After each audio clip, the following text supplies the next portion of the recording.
Graça e paz a todos. Nós estamos para mais uma aula CETAD, Seminário de Educação Teológica das Assembleias de Deus. Nós estamos estudando Profetas Maiores, o livro de Ezequiel,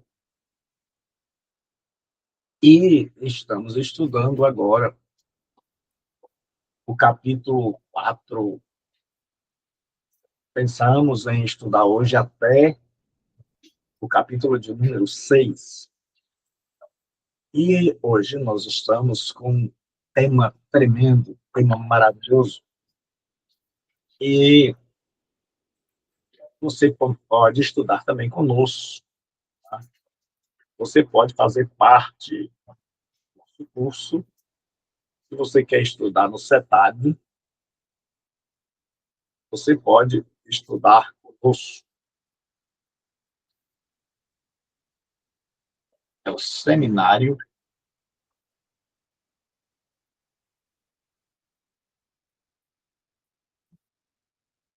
Teológico e Educação Teológica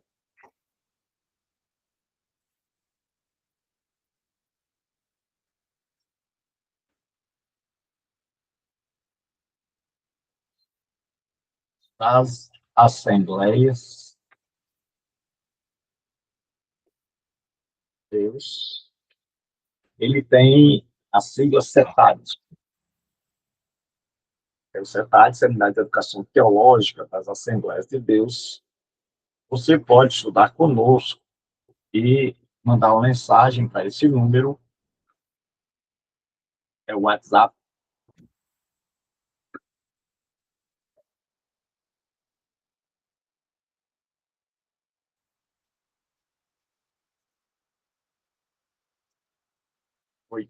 Aí todo número agora tem 989 989 38 0246. Você pode estudar conosco aqui, contato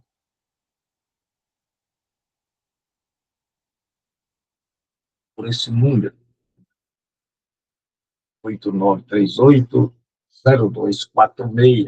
8938-0246, Seminário de Educação Teológica das Assembleias de Deus, CETAD. Vem estudar conosco, venha fazer parte, manda uma mensagem aí no WhatsApp e venha estudar conosco. Então, vamos começar a nossa aula de hoje, capítulo 4, versículos de 1 a 3.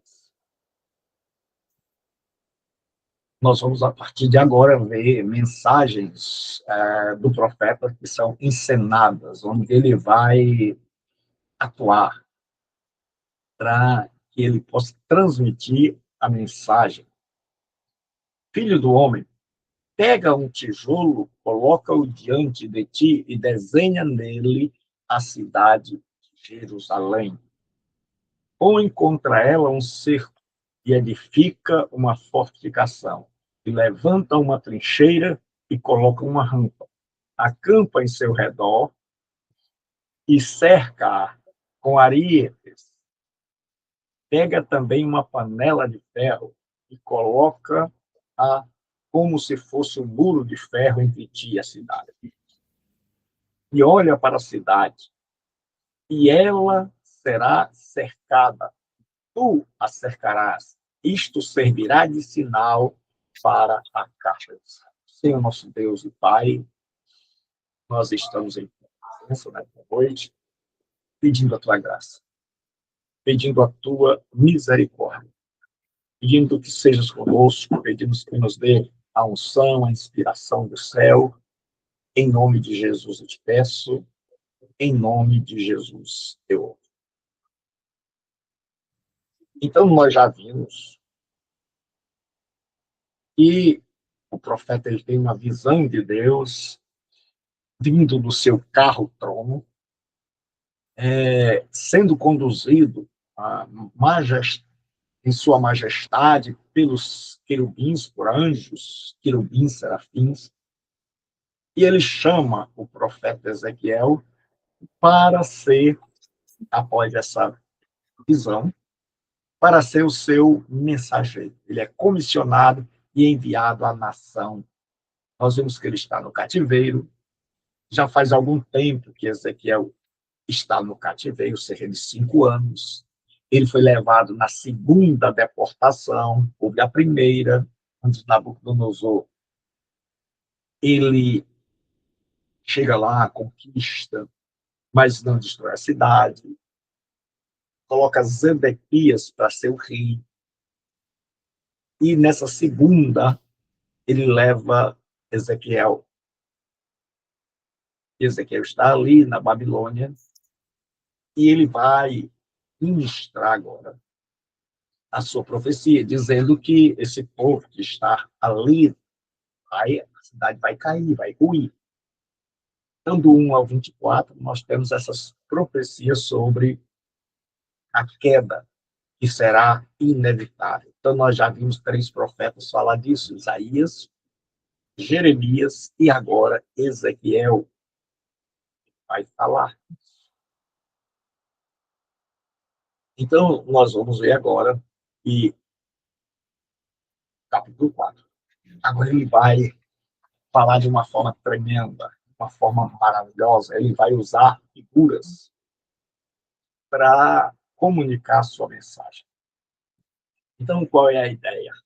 Eu vou ter até coloquei uma foto aqui. Deus pede para Ezequiel pegar uma tábua de argila, de barro, com a qual eles faziam os tijolos. E aí, Ezequiel vem aqui e ele faz. Né? E aí ele faz aqui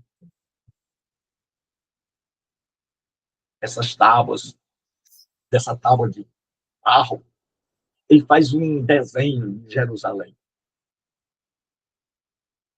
E quando ele faz um desenho de Jerusalém, Deus manda que ele cerque Jerusalém, que representa um circo babilônico,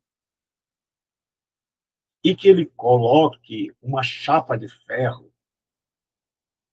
um metal duro, entre ele e Jerusalém, significando que Jerusalém vai ser cercada pelo Senhor, que aqui é simbolizado por Ezequiel.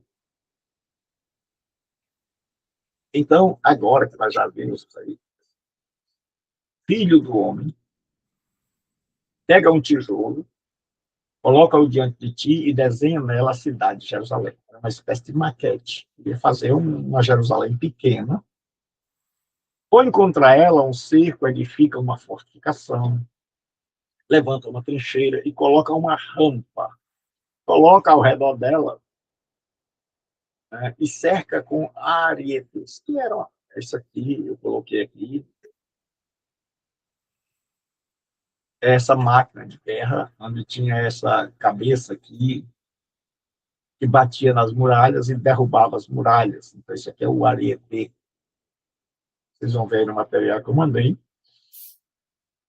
Então, ele diz assim, pega também uma panela de ferro, que é isso aqui que eu já mostrei, uma panela de ferro,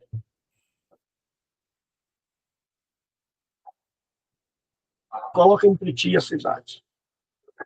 Então, esse aqui é simbolizando Deus que está trazendo um ataque para a cidade e vem o muro de ferro. E olha para a cidade, e ela será cercada, e tu a cercarás. Então, ele está fazendo tudo isso para que o povo lá possa olhar e dizer o que está acontecendo. E aí eles percebiam rápido que ali era a cidade de Jerusalém, e que ela estava cercada com armas por todos os lados, por exército. E ele diz, isso servirá de sinal para a casa. Então, a queda é profetizada por Ezequiel. E aí eu coloquei bastante informação aqui. Agora, vem a segunda parte do drama.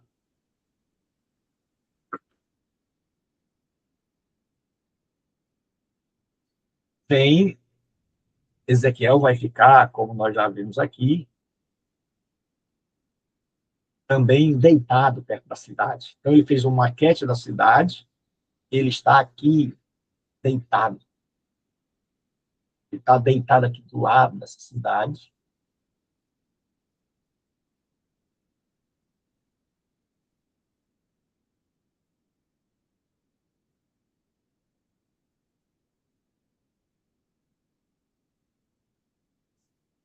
Então, nós estamos vendo aqui ele deitado.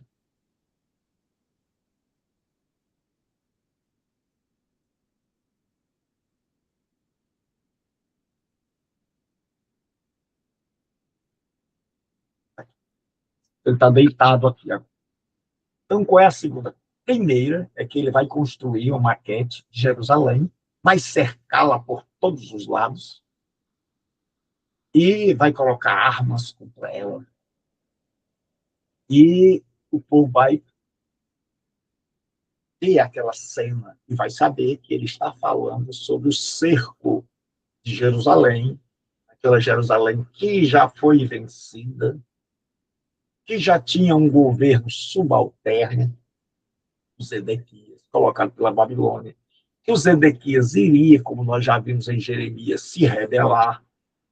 E aí vem a destruição que está sendo profetizada agora também, além de Isaías, Jeremias, agora também por Ezequiel, só que de forma muito clara, figurada. E aí agora, Deus vai dizer para Ezequiel ficar deitado de um lado e depois deitado de outro lado, representando os dois reinos.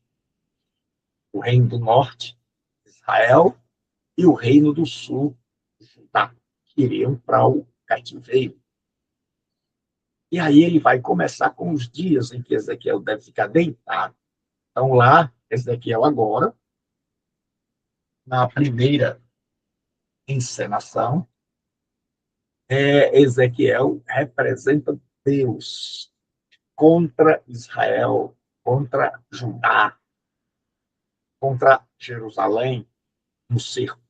Agora, nesta segunda encenação, ele vai estar deitado sobre o lado direito, depois sobre o lado esquerdo. E aí ele vai passar dias e dias, 390 por Israel, 40 por Judá. E agora ele está simbolizando a nação de Israel. Está deitado por sobre o braço, direito ou esquerdo. E aí significa que tanto o Reino do Norte quanto o Reino do Sul vão ter que suportar. Agora, Ezequiel está como simbolizando o povo de Israel, de Judá, esse povo que vai ter que suportar o castigo, que o castigo é inevitável e que esse povo vai ter que suportar o castigo. Aí vai começar com Israel. Ele diz assim: deita-te sobre o teu lado esquerdo e põe sobre ele a maldade de Israel. Levarás a maldade dela durante o número dos dias em que te deitares sobre ele. Pois fixei os anos da sua maldade, para que eles te sejam contados em dias, 390 dias. Assim levarás a maldade. Então, dos 390 dias, Israel ele teria que ficar deitado sobre o seu lado esquerdo para mostrar o tempo. Né? Há uma divergência muito grande sobre essa questão de quando começa a contagem, de até quando vai. Mas o que é certo é que Israel vai passar no cativeiro e vai ter que suportar um grande período. Então, existem várias maneiras de datar. Alguns começam desde que Jeroboão primeiro foi rei lá do Reino do Norte, que colocou os bezerros até a volta do cativeiro. Então, vai ser uma controvérsia grande entre os estudiosos, aqueles que se especializaram nesta área. Mas o que importa é que ele está do lado esquerdo, sobre o seu braço do lado esquerdo, e que, assim como Ezequiel está sobre seu lado esquerdo, sobre o seu braço, assim Israel vai sofrer o peso dos seus pecados, por um tempo já determinado por Deus. Ou seja, toda culpa, toda transgressão tem uma consequência. Então, a Ezequiel agora representa a nação do norte. E aí agora Deus vai falar para ele representar também Judá.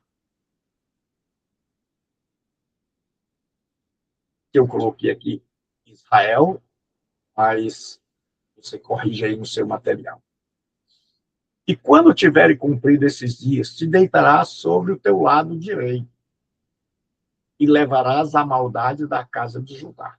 Então agora ele vai deitar sobre o braço direito e vai levar a maldade da casa de Judá. Eu te dei 40 dias, então 390 dias, um dia para cada ano. Então são 40 dias, são 40 anos. Volta o teu rosto para o cerco de Jerusalém, com o teu braço descoberto. Então agora Ezequiel, Judá também vai ter que suportar, não há escapatória, esse povo vai ter que passar. É como Jesus disse, que o povo lá na igreja, nas igrejas do Apocalipse, ele disse, não temas o que tens de sofrer. Tereis uma tribulação de 10 dias. Então aqui ele está dizendo o seguinte, olha pessoal, assim como Ezequiel vai ter que ficar sobre o braço dele, e aí existe uma controvérsia se ele ficava o dia todo, se ele não ficava. É bem provável que ele ficasse quando as pessoas estavam ali, quando chegavam. Alguns acham que ele ficava realmente deitado, direto. Né? Então, o que, que acontece? Agora, Ezequiel está sobre o braço direito, braço esquerdo, ao lado esquerdo, sempre era o negativo. Israel, um reino bem idólatra, iria sofrer um castigo maior, Judá, um castigo menor. E aí, o que, que acontece? Ele agora diz o seguinte, ele agora diz que Ezequiel deve agir como se fosse o próprio Deus. Volta o rosto para o cerco de Jerusalém. Olha lá para aquela imagem, aquela maquete que você fez. Ele diz, olha para aquela maquete lá. Olha para ela e profetiza contra ela. Então, ele agora está profetizando contra Jerusalém. E eu te amarrarei com cordas, assim não te virarás de um lado para o outro, até que tenha cumprido os dias do teu ser. Então, não haveria como escapar. Ele está dizendo, olha, não tem como escapar. Não tem escapatória. O tempo de escapar.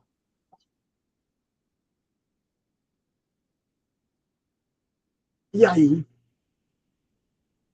primeiro ele faz encenar a maquete, a construção da maquete, a maquete cercada. Depois ele vai dizer o tanto de tempo que esse povo vai sofrer fora, no exílio, ou começar ali, depende da contagem, de como a gente começa a contagem dos anos, mas o fato é que já está determinado o tempo em que esse esses dois reinos, o reino do norte, Israel, e o reino do sul, Judá, vão ter que sofrer as agruras, as dificuldades do exílio. E também, começando ali com o cerco e queda de Jerusalém. E aí ele vai nos dizer o seguinte, que esse povo que vai sofrer, que alguns acham que também esses números são o tempo em que eles ficaram ali cercados até o cerco, começando com o cerco de Israel, passando pelo cerco de Judá, de Jerusalém. Então, são muitas alternativas dos comentaristas, e não acho relevante perder tempo com esse tipo de... Então, em terceiro lugar, terceira encenação, é que agora ele vai dizer como o resultado do cerco, sítio, que é como a gente chama, ou o verbo sitiar, cercar, rodear, a fome em Jerusalém.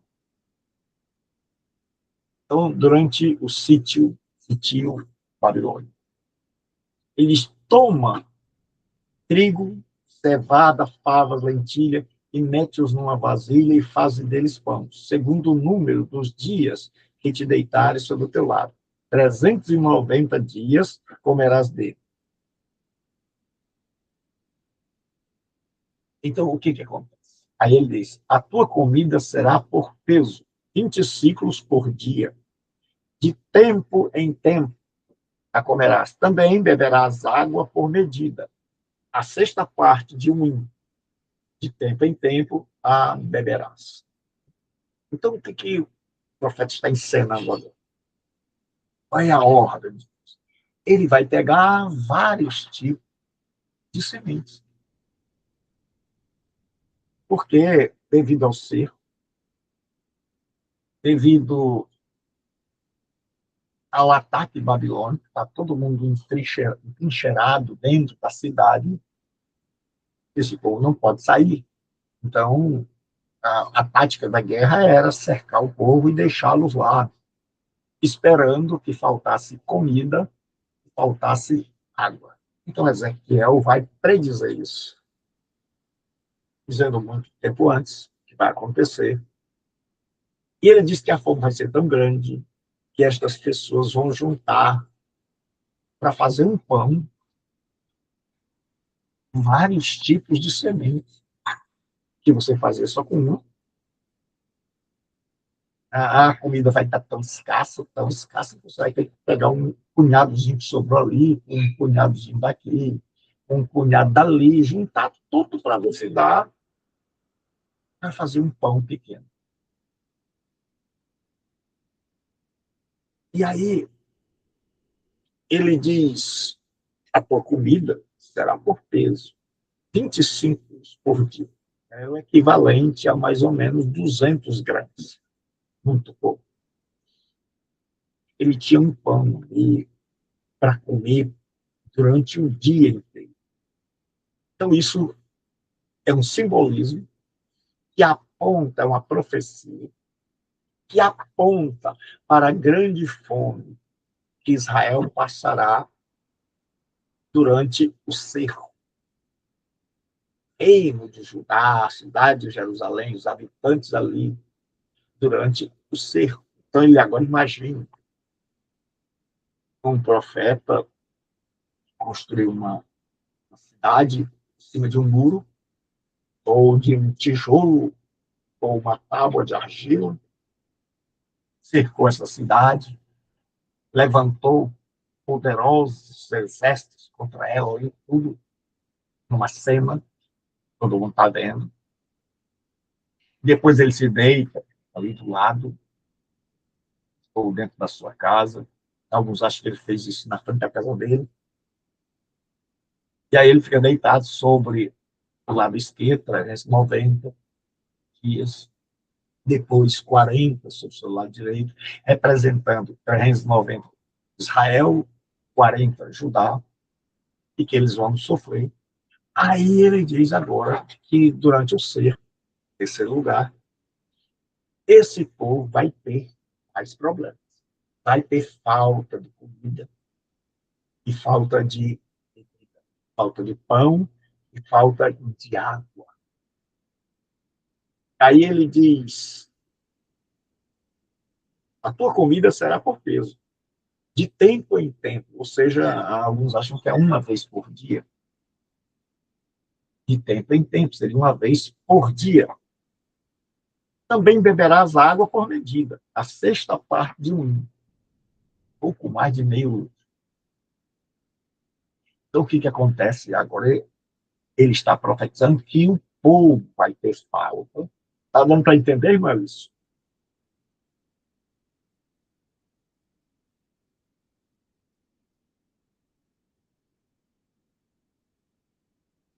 Está dando para entender, irmão Alice? Então, vamos lá. Então, o povo vai ter falta de comida e de água. E era o que acontecia durante um cerco, durante uma guerra. Esse povo vai passar muita necessidade. E aí, agora, Deus manda o profeta fazer bolos de cevada. É outra coisa. Ele diz: o que comeres será como bolos de cevada, cozendo lá sobre esterco de homem, à vista de todo o povo. Deus disse: olha, Ezequiel, naquela época, principalmente por causa do cerco, faltava lenha para fazer fogo. Então, as pessoas, era comum usar esterco, tanto em épocas de guerra, como em épocas comuns, dependendo do lugar. As pessoas usavam esterco para fazer fogo, por causa da escassez de madeira. Principalmente aqui, que ele está falando do cerco de Jerusalém. O Elis está ouvindo, irmã Elis? Então, o que acontece? Ele Estou agora ouvindo tem... sim, pastor. Eu estou demorando a responder porque eu estou assistindo na televisão, o telefone e o computador ficam mais distante, por isso que eu demoro, Está tá dando para certo? entender? Está dando para Tá entender? ouvindo bem, sim, com certeza. Está entendendo? Estou entendendo, com certeza. Pronto. Então, quando quiser aí, é só dar um joinha assim, que aí eu já sei que você respondeu, viu? Ok. E aí me ajuda muito. Vamos lá. Então, agora ele tinha que fazer um fogo, fazer bolo e comer.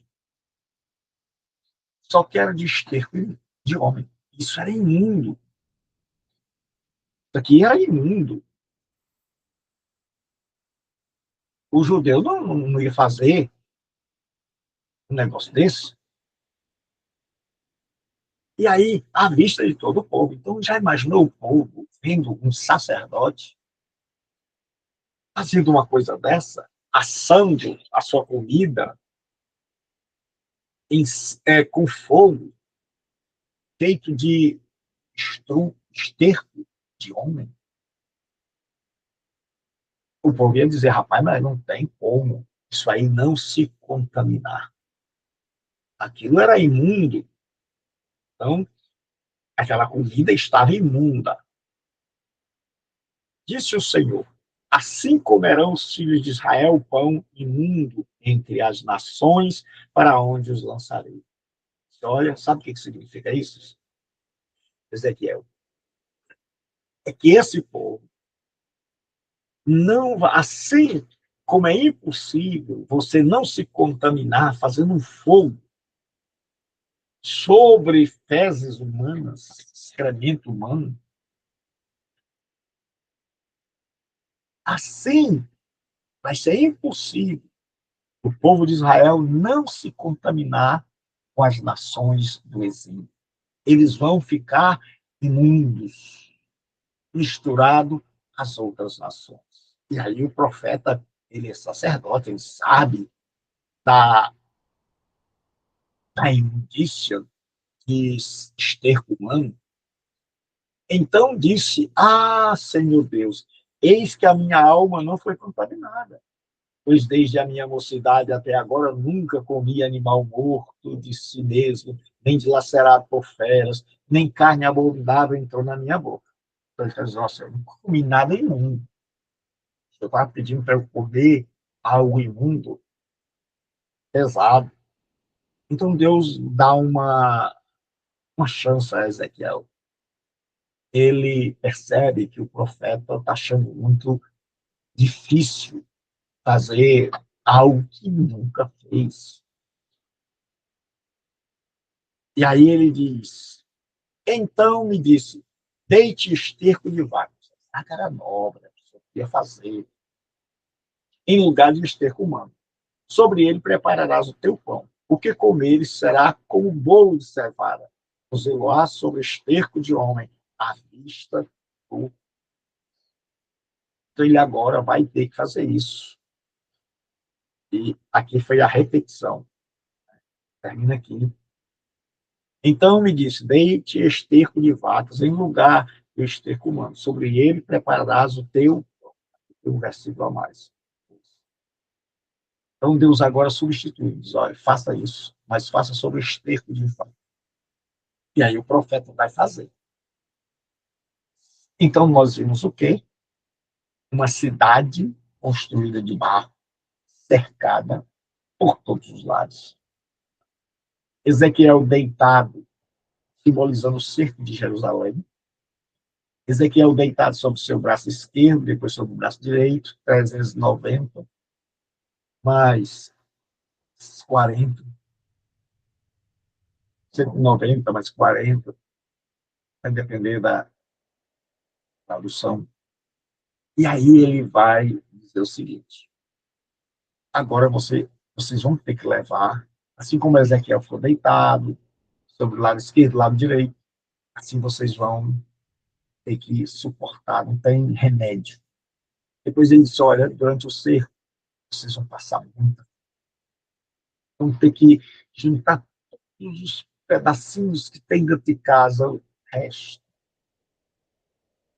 para fazer um pequeno pão. E vai ter que racionar muito, comendo desse pão apenas uma vez por dia e bebendo, no máximo, meio litro de água, mais. Então, o povo teria grande fome, grande sede durante o cerco. E ele diz: olha, agora coma esses bolos, façam fogo e coma os bolos em cima de esterco.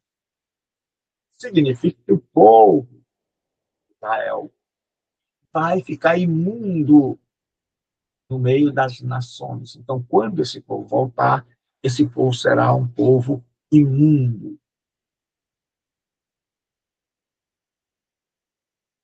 E aí ele diz assim, a explicação do simbolismo. Disse-me ainda, filho do homem, eis que eu tirarei o sustento de pão em Jerusalém, comerão pão por peso e com ansiedade beberão a água por medida e com espanto. Estão com medo, estão atribulados, porque lhes faltará o pão e a água. Espantar-se-ão uns com os outros e se consumirão as suas. Então, esse povo vai olhar um para o outro e vai ver a morte, vai ver pessoas desfigurando, pessoas morrendo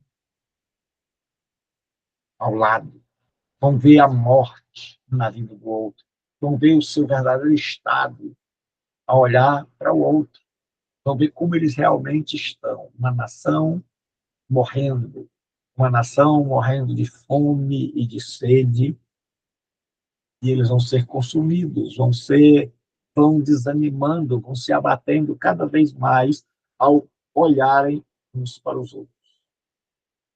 E aí nós temos o capítulo 4 e o capítulo 5, onde Deus diz o que vai acontecer com esse povo.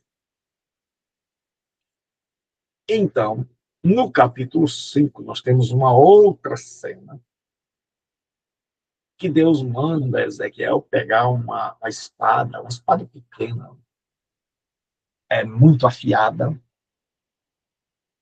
e ele vai tirar a barba.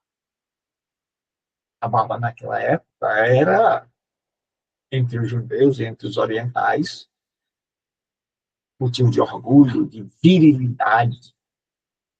Então, tirar a barba era um sacrifício muito grande. Tirar a barba era uma humilhação. Então, quando se queria humilhar alguém, tirava-se a barba e pelava o seu cabelo. Então, Deus manda que Ezequiel corte, porque vai simbolizar a sorte do povo, o destino do povo, o que vai acontecer com eles. Então, nós temos mais uma cena, uma mensagem dramatizada. Tu, ó filho do homem, pega uma espada afiada e usa como navalha de barbeiro para rapares a tua cabeça e a tua barba. Então, pegarás uma balança e dividirás os cabelos. Dividir em partes iguais. Quando se cumprirem os dias do cerco,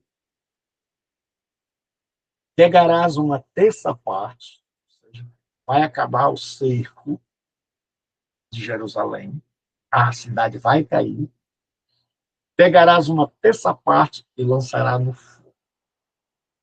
Vai dividir em 3 partes. Pegar o seu cabelo, pesar, igual, e dividir em 3 partes. Aí ele diz, dentro da cidade.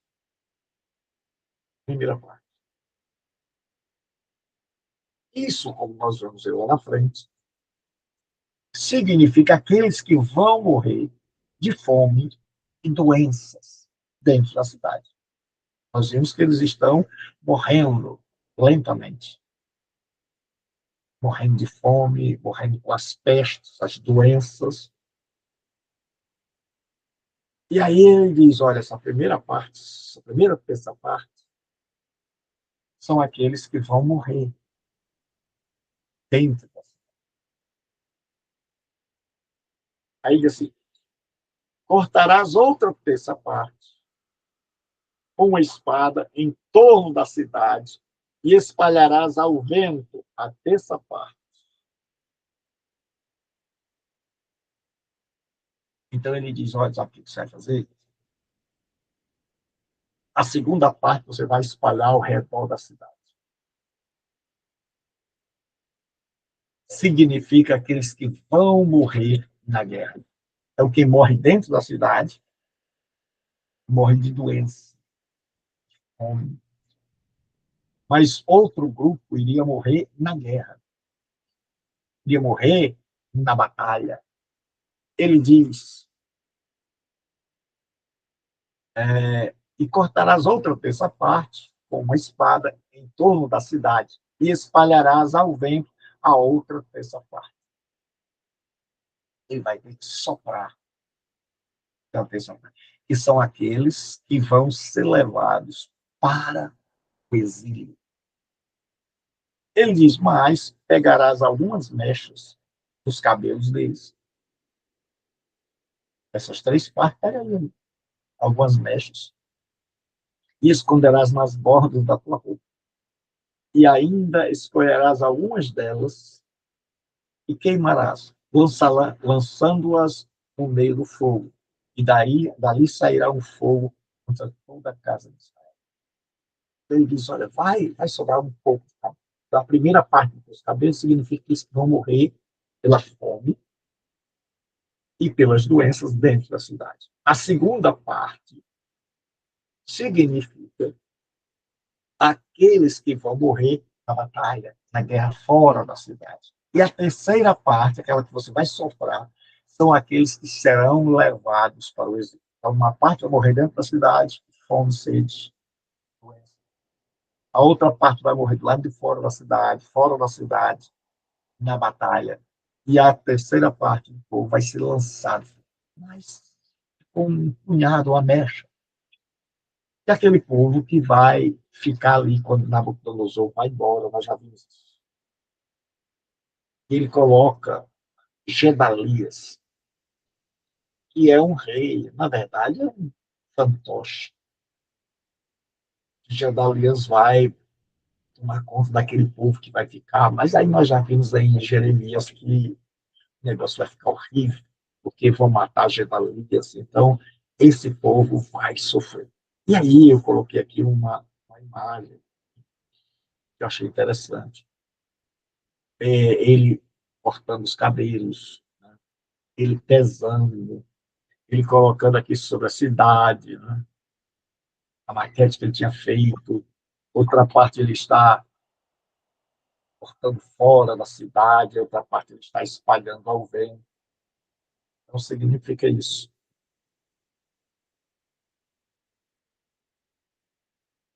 Aí nós vamos continuar. Então esse livro é tremendo. Eu sugiro que você não perca nenhuma aula. E aí ele vai dizer agora por que de tudo isso está acontecendo, porque o povo está lá e o povo ainda não entendeu, ainda, como diz o ditado, ainda não caiu a ficha. Ele diz assim, diz o Senhor Deus, esta é Jerusalém, a maquete lá. Eu a coloquei no meio dos povos, com nações em torno dela. O judeu acreditava que eles eram o centro do mundo. O que Jerusalém era o centro.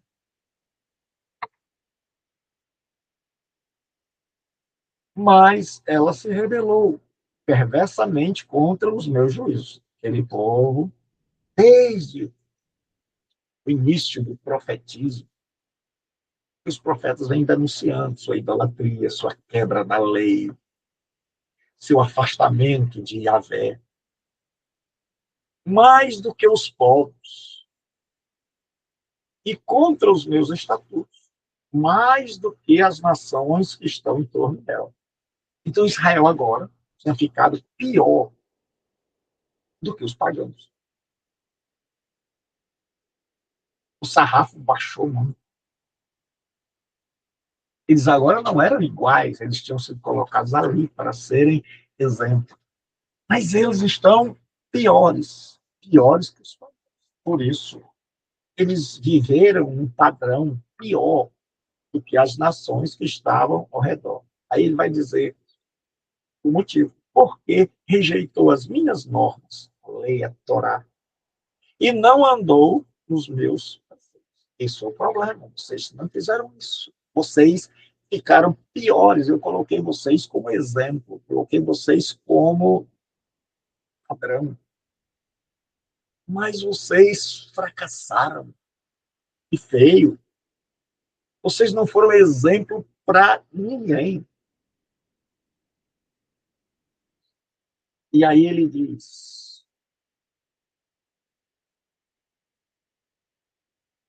o juiz agora, portanto, já que vocês fracassaram, já que vocês que receberam a minha lei, já que vocês que foram abençoados, ele diz assim, diz o Senhor Deus, porque sois mais rebeldes do que as nações em torno de vós.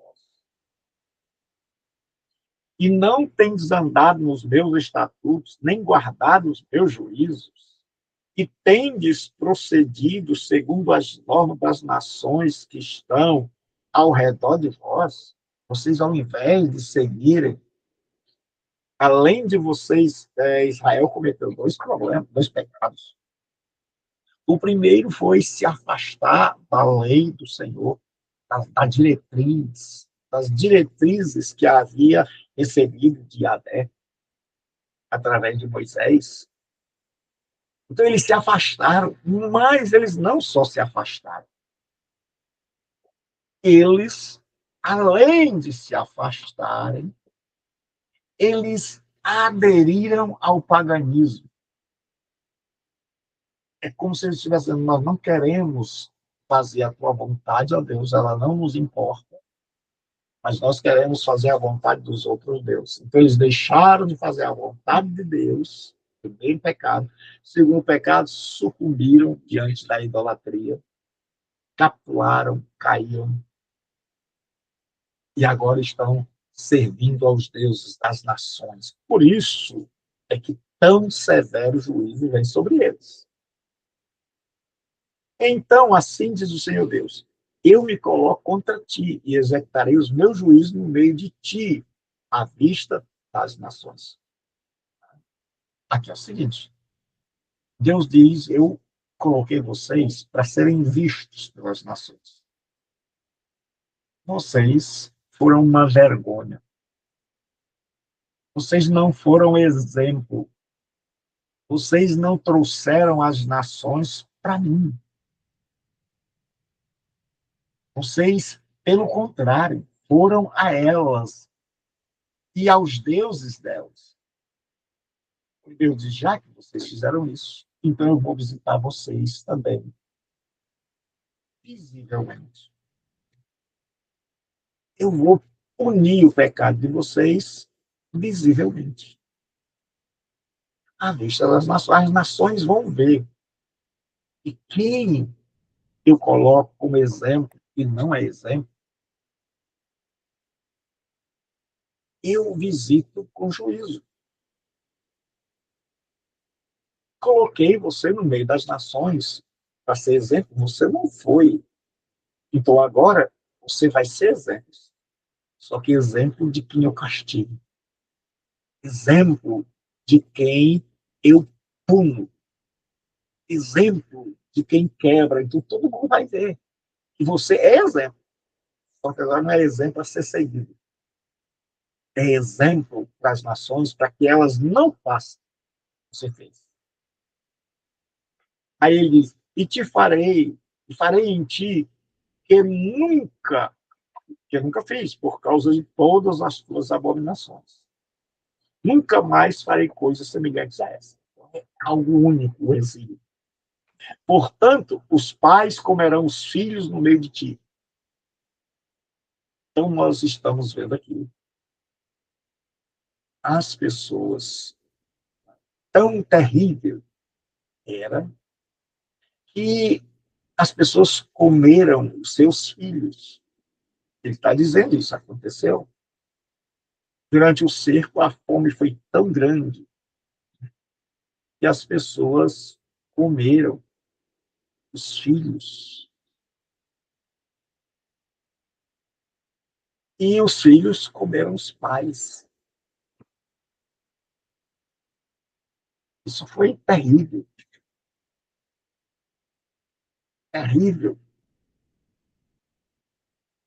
O que acontece quando a fome é tão grande, a dor é tão grande, o desespero é tão grande, para salvar a vida, onde a pessoa é capaz de comer um filho é capaz de assar um pai. Aí ele diz assim, e executarei juízo contra ti, espalharei os teus sobreviventes por todos os ventos. Portanto, tão certo como eu vivo, diz o Senhor, Deus, já que profanaste o meu santuário com todas as tuas coisas detestáveis e com todas as tuas abominações, eu também te humilharei e não te perdoarei, nem terei piedade. Ele diz, olha, é a lei do talião. Olho por olho, dente por dente. O castigo é equivalente à ofensa. Então ele diz, olha, vocês não trouxeram deuses para o meu santuário. Vocês não trouxeram todo tipo de coisa ruim e poluíram e contaminaram, tornaram imundo até meu templo. Pois agora eu também não terei piedade. Vou torná-los imundos. Vocês tornaram imundo o que era meu. Agora eu vou tornar vocês imundos para que vocês saibam o que significa ser imundo. Para um judeu, para um oriental, isso é terrível.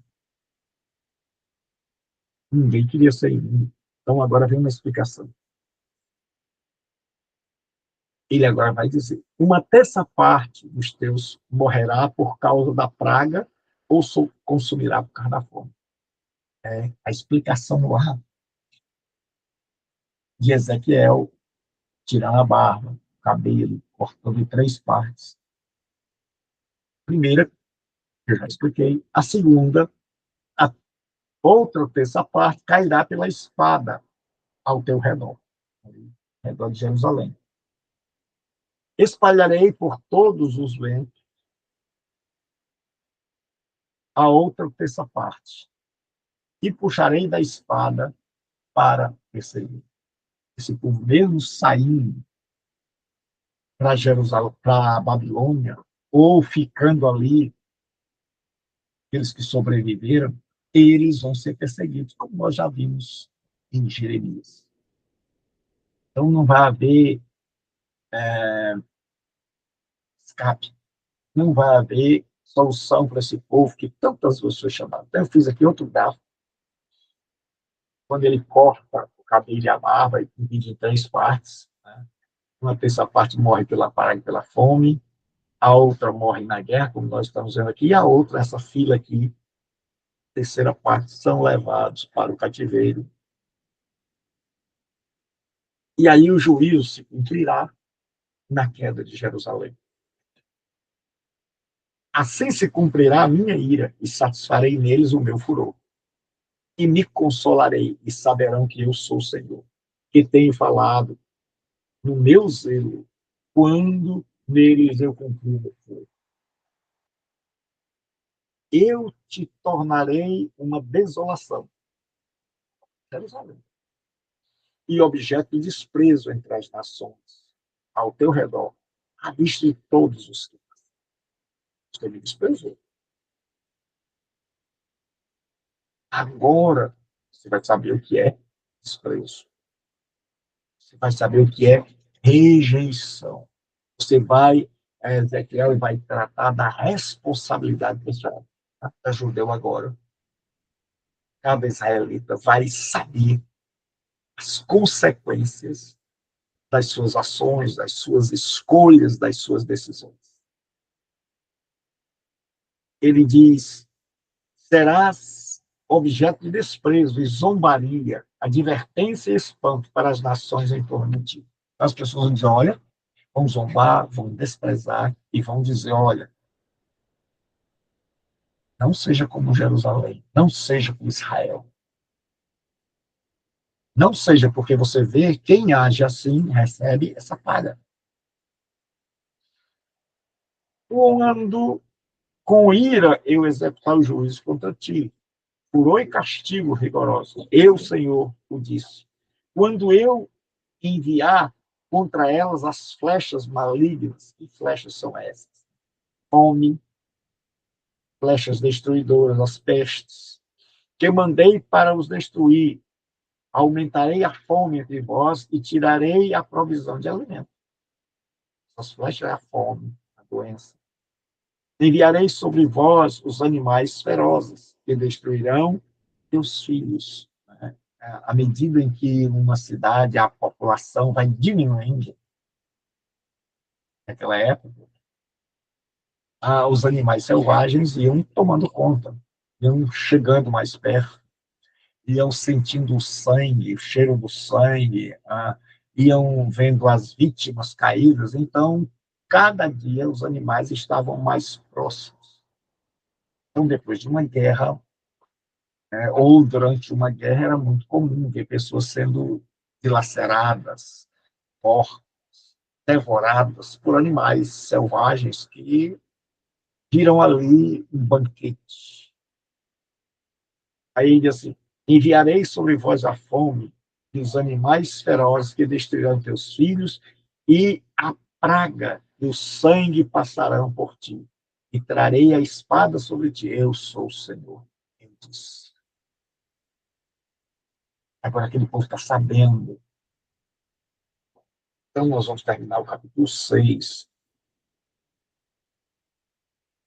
Agora Deus vai falar, passar as suas visões, as ensinações, melhor dizendo. Então agora esse povo sabe o que vai acontecer. E aí tem os oráculos agora, ele vai agora pregar. A profecia contra os montes de Israel, contra tudo que tem. Aquela terra é uma terra de altos e baixos, de montanhas, de vales. Então ele vai falar, principalmente porque era nos montes onde o povo havia cometido as maiores idolatrias, onde eles haviam se pervertido, onde eles haviam desobedecido ao Senhor, e, além de desobedecer, de se afastar de Deus, lá eles arrumaram os seus amantes, os ídolos, eles aderiram a novas formas de crença. Então foi ali. E a palavra veio a mim, filho do homem, vira o rosto para os montes de Israel. Virar o rosto podia ser positivo ou negativo. Aqui é o sentido de virar o rosto com ira, virar o rosto com juízo. E profetiza contra eles. E diz, montes de Israel. Então vai haver uma personificação. Vai falar daquele povo, vai pegar os montes e vai falar como se esses montes tivessem vida, falando de todo Israel. Todo. Que o pecado deles foi o pecado da idolatria. E esse pecado é tão terrível porque a idolatria é a rejeição do verdadeiro Deus e adotar deuses falsos. É trocar, como diz o apóstolo Paulo, a verdade pela mentira. É cometer dois pecados. Primeiro, é rejeitar a revelação de Deus, é rejeitar a verdade.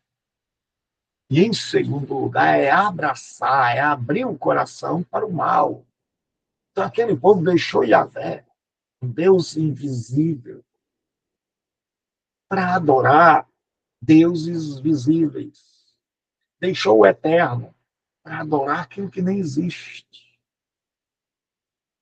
Deixou o santo para adorar o pecaminoso. Então ele diz, olha, esses montes, principalmente ele está tocando aqui, onde era o problema maior de Israel, eles cultuavam os deuses, principalmente Baal, as deusas da fertilidade, nos montes. E diz, montes de Israel, ouvi a palavra do Senhor Deus. Assim diz o Senhor aos montes, às colinas, às ravinas, aos vales, ou seja, toda a nação, de ponta a ponta. Todo esse povo havia caído na idolatria. Eu trarei a espada, guerra, a espada é guerra, sobre vós, e destruirei os vossos altares nas colinas. Só 2 reis conseguiram destruir esses altares nos montes.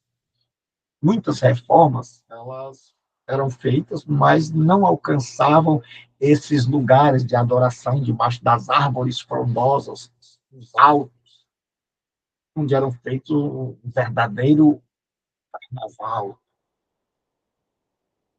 onde tinha de tudo e era proibido por Deus. Onde eles faziam tudo que não deveriam fazer. Então ele diz assim, e destruirei os vossos altares nas colunas. Deus vai fazer o que só 2 homens, 2 reis, Josias, que foi o último, e Ezequias, que foi o primeiro a fazer isso, tirou os templos dos altos, derrubou os altares, mas Josias morreu e o povo voltou a fazer. Então, nunca esse povo, mesmo que um rei tirasse, como foi o caso de Ezequias e depois de Josias, eles voltavam a praticar. Aí Deus diz assim, os vossos altares serão assolados, e os vossos altares de incenso serão destruídos. E lançarei os vossos mortos diante dos vossos ídolos. E vocês dizendo, olha, vocês vão morrer. Tudo que é lugar. A Babilônia vai pegar pesado. E vocês vão morrer. E os corpos de vocês vão ser jogados diante dos ídolos. Era uma maneira, duas coisas aí. Primeiro, era uma maneira de profanar aquele lugar. Dizer, esse lugar aqui não presta. Segundo, era para mostrar a impotência dos deuses. Era como se estivesse jogando aqueles cadáveres na cara, na face dos deuses pagãos e dizer: vocês não podem livrar ninguém. Vocês são inúteis. Vocês não livram ninguém. Vocês não podem fazer nada. Está aí um monte de corpos que vocês não puderam proteger. E vai dizer para o judeu: está aí, ó. Vocês fizeram a escolha errada, a escolha equivocada. Ele diz assim: e espalharei os vossos ossos em torno dos vossos altares, que é o que Josias fez para tornar aquele lugar imundo. Em todos os vossos lugares habitáveis, as cidades serão destruídas e os altares das colinas assolados, para que os vossos altares sejam destruídos e assolados, e vossos ídolos se quebrem e sejam destruídos, deixa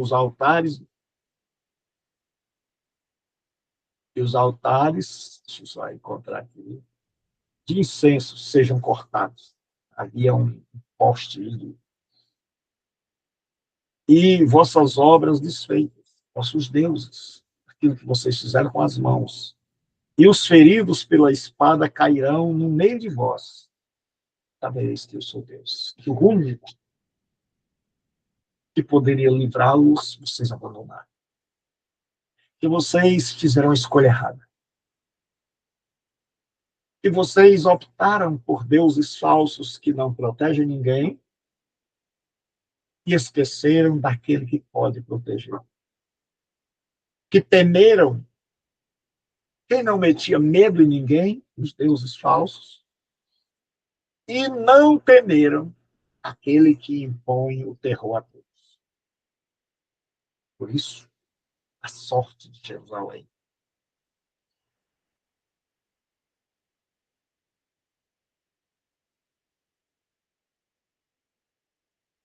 Aí ele diz, agora,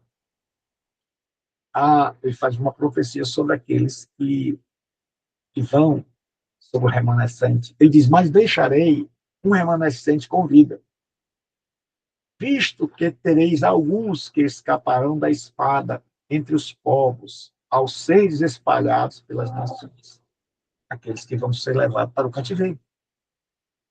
Esse povo vai ter uma chance de se arrepender,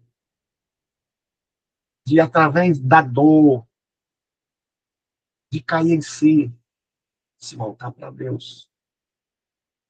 Aí ele diz, ao ser espalhado pela nação, o cativeiro, nós já vimos, era depurador, era purificador. Então os vossos que escaparam se lembrarão de mim entre as nações para onde foram levados em cativeiro, quando eu estiver quebrantado o coração corrompido. Lá no cativeiro, eu vou quebrar o coração de vocês. Aí ele diz, que se desviou de mim, e cegado os olhos, que se vão corrompendo, seguindo os ídolos. Deus diz, eu vou tirar a vista de vocês dos ídolos. Vocês vão fechar os olhos para os ídolos. E terão nojo de si mesmos. Aquele dia lá no cativeiro, esses que foram, entre eles vão ter uma turma que vai se voltar para mim. Vai ter nojo de todas as abominações que cometeram. E saberão que eu sou o Senhor. Não foi em vão que eu lhes anunciei que eles fariam mal. Então, lá no cativeiro, eles vão compreender. Agora eu compreendo. Agora nós entendemos, agora caiu a ficha, agora a gente entende. E aí, tem uma coisa aqui que é uma alegria sarcástica. Deus manda o profeta se alegrar com o sofrimento daquele. Ele diz, assim diz o Senhor. É aquele tipo de alegria que a pessoa diz assim, olha, bem feito. Senhor Deus, bate com a mão, bate com o pé. e diz, por causa de todas as terríveis abominações da casa de Israel, eles cairão pela espada, pela fome e pela praga.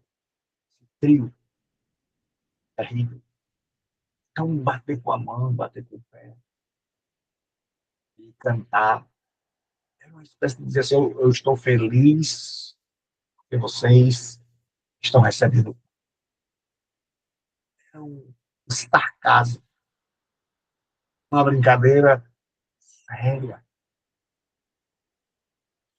Ele diz, o que estiver longe morrerá pela praga. O que estiver perto cairá pela espada. E o remanescente que for poupado morrerá pela fome. Assim cumprirei o meu furor contra eles. Aí ele diz, então sabereis que eu sou o Senhor, quando seus mortos estiverem estendidos no meio dos seus ídolos, em torno dos seus altares, em toda a montanha alta, no topo dos montes, e debaixo de toda árvore verde, e de todo carvalho frondoso, pelos terebintes, lugares onde ofereciam cheiro suave a todos os seus ídolos. Deus diz, olha, um dia vocês vão lembrar de quando vocês estiverem lá no cativeiro, vocês vão lembrar da maldade que vocês fizeram, do porquê vocês estão caídos, do porquê tamanho peso de juízo.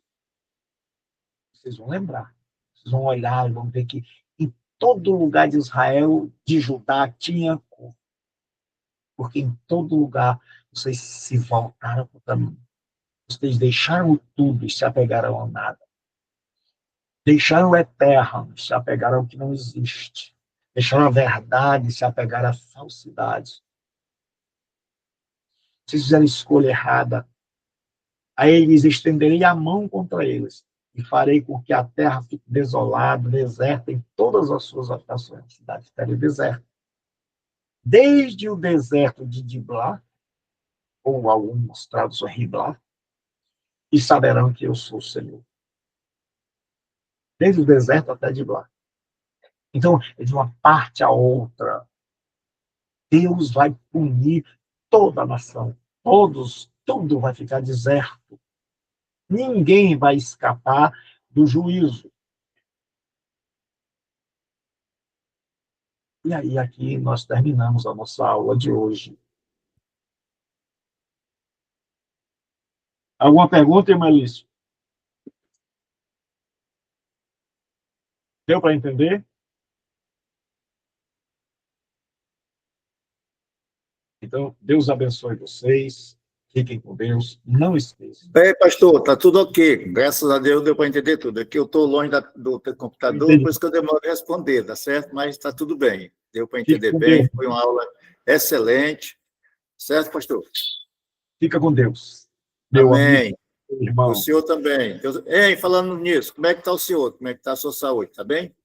Meu irmão, descobri que eu tinha diabetes, né? Então, deixei de comer muita coisa. E, graças a Deus, estou conseguindo controlar. Depois que eu estou com hipertensão e diabetes. Então, não posso comer coisa que tenha sal, nem coisas que tenha açúcar. O negócio está sério.